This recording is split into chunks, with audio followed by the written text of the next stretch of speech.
కేటీఆర్ చేశాడా అన్నారు కదా, మా మీద ఆరోపణలు చేస్తున్నారు కదా. నాకు ఏ ట్యాపింగ్ తో ఏ ప్రమేయము లేదు అని నేను స్పష్టంగా వచ్చి లై డిటెక్టర్ పరీక్ష కూర్చుంటాను, నార్కో అనాలిసిస్ పరీక్ష కూడా కూర్చుంటాను. నేను రేవంత్ రెడ్డి గారిని అదే విధంగా కిషన్ రెడ్డి గారిని అడుగుతాను.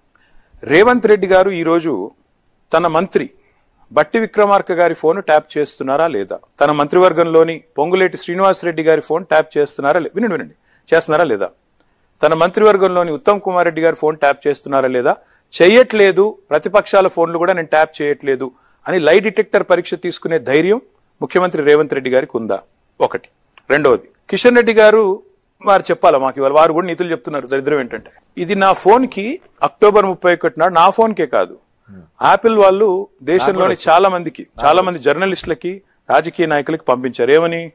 Threat notification, state sponsored attackers may be targeting your iPhone, Pegasus అని అప్పట్లో వార్తలు. సో నేనేమన్నా అంటే కిషన్ రెడ్డి గారిని కూడా పిలవండి, ఆయన కూడా ఆరోపణలు చేస్తున్నారు కదా, ముగ్గురం కూర్చుందాం, లైవ్ టీవీలో పెట్టండి, మీ టీవీ స్టూడియోలో పెట్టినా నాకు అభ్యంతరం లేదు, ముగ్గురం కూర్చుంటాం, నేను ఏ పరీక్షకైనా రెడీ, నాకు ఎలాంటి సంబంధం ఫోన్ ట్యాపింగ్ తో లేదు అని నేను కడిగిన ముత్యంలాగా బయటకు వస్తా.